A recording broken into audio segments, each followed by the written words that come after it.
Hello, this is Pamela Davis. Welcome to episode 4 of the Well Done Life podcast.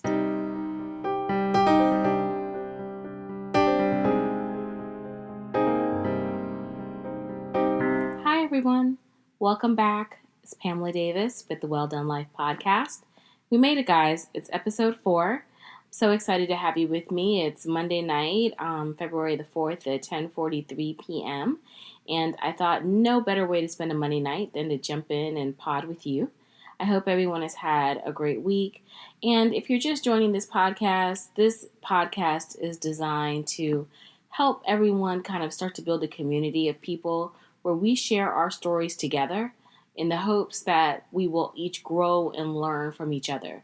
Because there really are no real experts. Everybody's an expert. And I want, hopefully, to share my journey with you so that you can use it as a catapult to share your journey with someone else and to learn from my mistakes. Because I don't want you to go through the things that I went through. I want you to be better than me. And so this is our way of kind of coming together and talking about some things that are on our hearts and growing. So last time we met, we were just kind of coming off of the unfortunate passing of Kobe Bryant, his daughter Gianna, and the several other people who are friends of Kobe Bryant that unfortunately perished with him in the plane crash. And it was a really heavy time. I have to admit, I'm still feeling a little heavy, but I've learned when processing, you're going to have the highs and the lows, and really this is an opportunity for us to really just kind of take stock of who we are as people and hopefully grow from what we've learned. Because if I would say anything, unfortunately, their passing is a reminder of how tomorrow's not promised to anyone and how we have to really live our best lives right now. There's nothing that should be holding you back. So this is our journey of going forward. Today's episode, I thought, would be kind of timely. I mentioned it last time in my last episodes that episode 3 was planned to be called I Know You're Toxic, But So Am I. And like I said, I kind of shifted because of what happened with Kobe, but I want to bring it back because I had the opportunity to sit down with a friend of mine. Actually, it's the same friend who did the vision board party with me. We met for tea and coffee and kind of sat down and were just kind of catching up and regrouping, talking about how everyone may have enjoyed our vision board party, what the next steps were. And one of the things that we talked about was toxicity. Because, everyone has this theme, especially going into the new year, which I've mentioned before, where you start to look at, okay, I'm going to cut people off because they're toxic. Or I'm going to I'm going to stop doing this. I'm going to start setting my boundaries, reclaiming my time. I know I'm very good about saying reclaiming my time. And all praise and glory due to Congresswoman Maxine Waters for that. But one of the main things that is consistent throughout the year is the label of toxic. So I kind of want to delve into it because I really truly believe that when you're going to label someone as toxic, before you label them, I have to wonder, do you ask yourself, are you the part of the problem? Are you the toxic person? Because I think you have to be kind of toxic yourself to be able to identify somebody else as toxic. And let me kind of step back a little bit and say, I'm speaking about this from experience because I'm toxic or I've been toxic, especially when I was going through my own journey of becoming more sure of the woman that I am. And it really, I think, got exacerbated when I was grieving for my dad because I was just in such a struggle at that point that I couldn't really be a friend to people the way that I knew I should be. And I didn't know that then, so don't get me wrong. I had no clue. I didn't really start to learn that until I went to counseling. And I really am a strong advocate for counseling because I think, unfortunately, I know in the Black community, it's always a stigma associated with talking about your problems, or they expect the expectation is that you're going to go and talk to, God or you're going to talk to your pastor. And don't get me wrong, I'm not saying that anything is wrong with that, because I've spent many a night, I still spend many a night on my knees praying to God for clarity and guidance.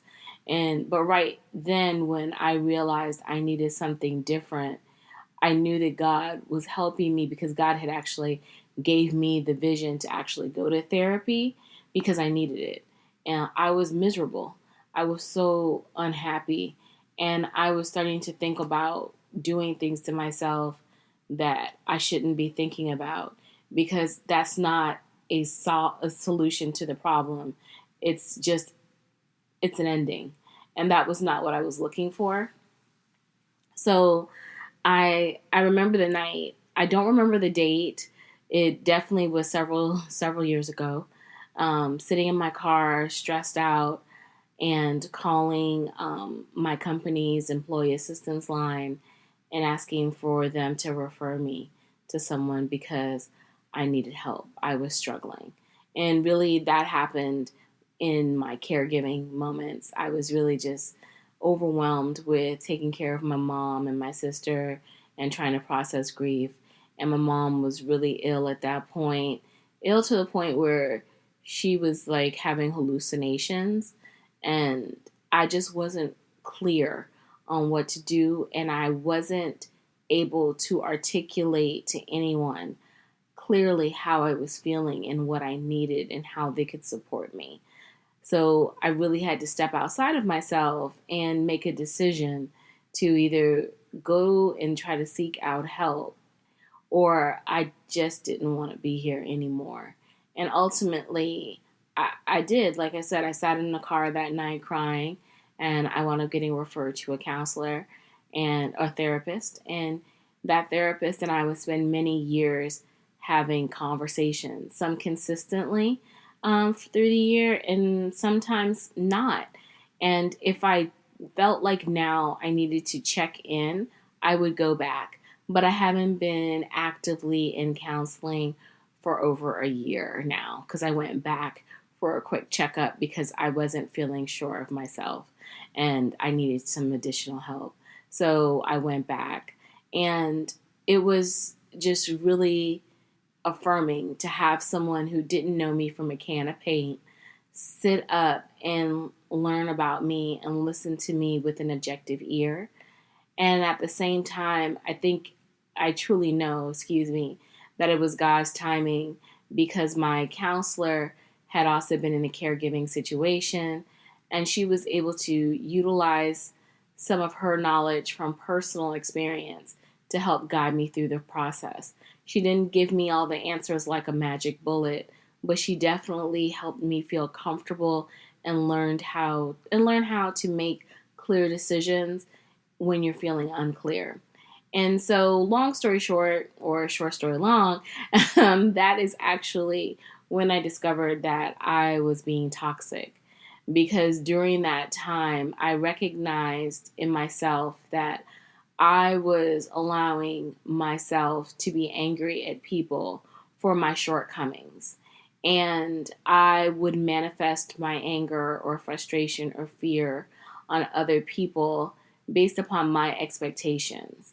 And if you're going to be toxic, you have to understand the definition of that word. I mean, toxic is a very loaded word. I'm pulling up my phone actually right now because I didn't write it down, because this is truly flowing off the dome. But when you're being toxic, the definition of it is to be poisonous. The dumping of toxic waste is the adjective example, denoting or relating to debt, which has a high risk of default. There are so many different layers to toxicity. A very bad, unpleasant, or harmful, a toxic relationship.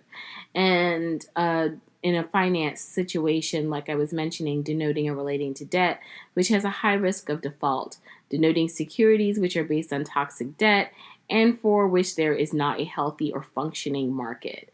So essentially, it's bad, no matter how you slice it. But I think about it more so in the sense of relationships.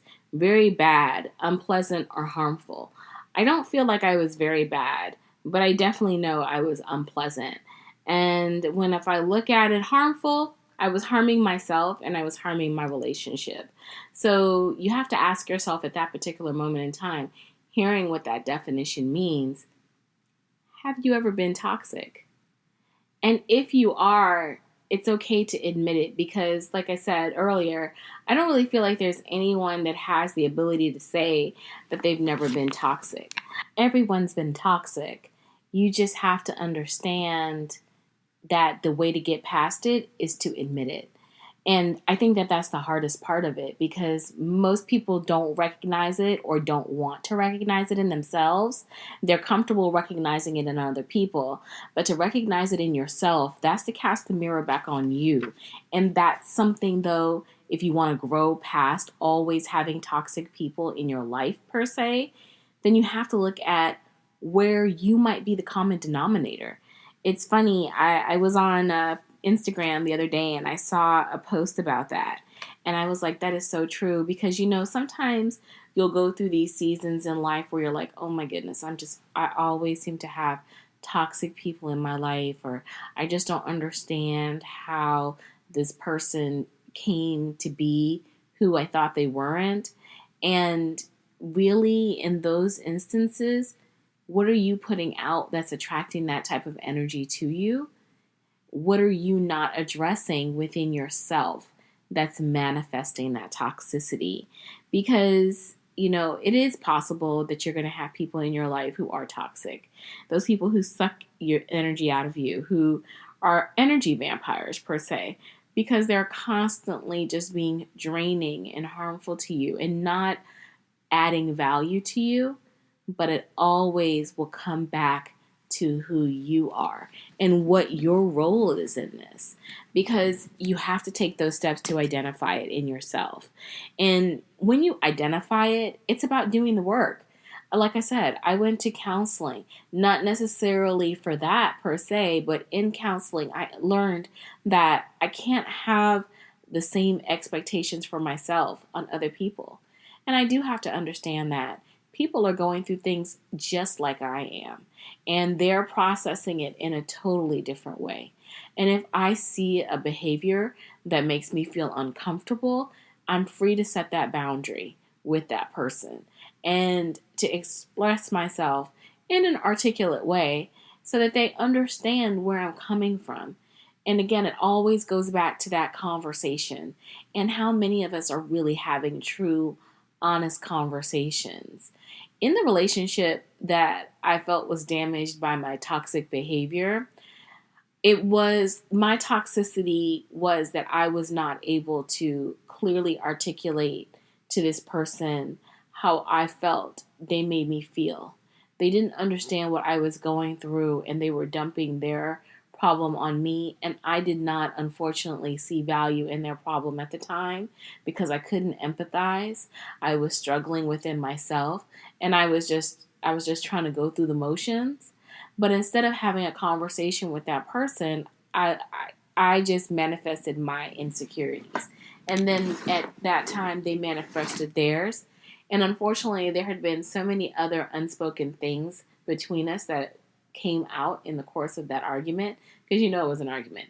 This wasn't a civil conversation, that too much was said and things can be forgiven, but they can never be forgotten. So relationships wind up getting permanently damaged when in the long run it should have been conversations that had been occurring, because friendships go in highs and lows. But because we weren't having real honest conversation with each other, it went low and it never came back up. Ultimately, we were able to talk again in a civil way and try to, work through some things, but it never was the same because, words have power. And when you say things in anger, trust gets violated on both sides, and you never can go back sometimes to where you were before. And I think both of us were just unwilling to try to work on the relationship anymore. So it just became one of those things that unfortunately a friendship was lost. And for me, during that time, I was hurt by that loss. It was like grieving another death. And it really just made me recognize that I don't want to have those type of feelings anymore. That person and I had been friends for over a decade. And to lose our friendship because we weren't communicating, we were having a toxic relationship, it was just very unfortunate to me. So it showed me moving forward that in my relationships, it's very important that I guard my energy and set my boundaries. And I try to have as much open dialogue as I can.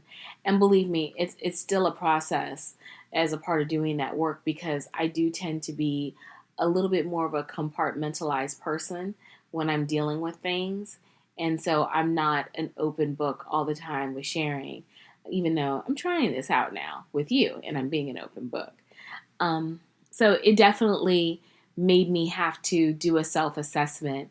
And at the same time, when I was going through, I made a point to really try to read a lot of different books. So in regards to like The Secret and a few others that I'll make sure I put in the show notes so that it can help me be better. And growth is a continuous process. This isn't like something that, like I said, it happens overnight. It's not a magic bullet. Toxicity manifests in times of insecurity, in times of fear, in times of anger.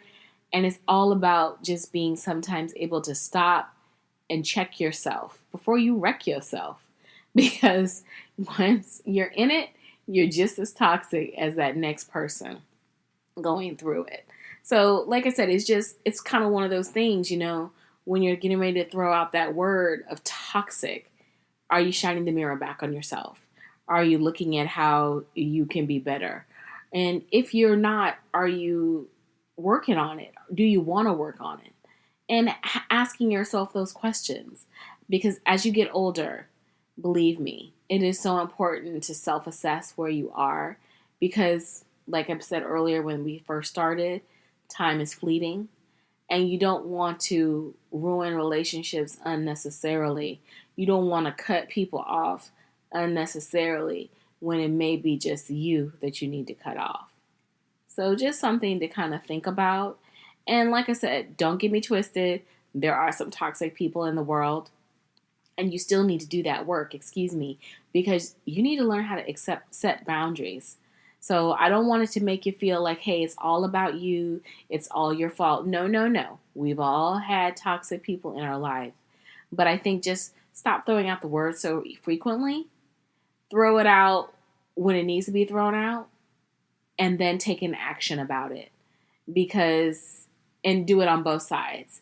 Forgive yourself for letting this person in and invading your peace and space. And then forgive that person for having that issue or that feeling or that insecurity or that need that creates that toxicity in them where it manifests into your life. So it's give and take. But again, this is definitely just a beginning conversation. Toxicity is not something that you can wrap up in a pretty bow in 20 minutes and solve the problems. But it's just something that I want you to think about. And if you've been toxic or you have an idea of something that you've done to help you address toxicity in yourself and in other people, please share it, because that's a key thing as we go along in this journey. Remember, this is me. This is all of us. We're in this together because no one's an expert. Everybody has learned something along this journey, and I want you to share so that we can all grow together. I'm also getting my life together finally with my socials and my potting. So you guys can reach out to me now by email at thewelldonelife@gmail.com. Have my own Gmail, y'all. So coming up. And again, you can still reach out to me at I am Pamela L. Davis on Twitter and Pamela L. Davis on Instagram or Pamela Davis on Facebook. I will check out the book now, here and there, trying to grow. So I hope that this has offered some value. Next time, we'll definitely continue on in the journey. And I look forward to sharing the feedback with you guys that I receive. And don't hesitate to reach out, follow, like, and share. You can find me on iTunes, Spotify, Stitcher. Look forward to next time. Have a wonderful rest of the week.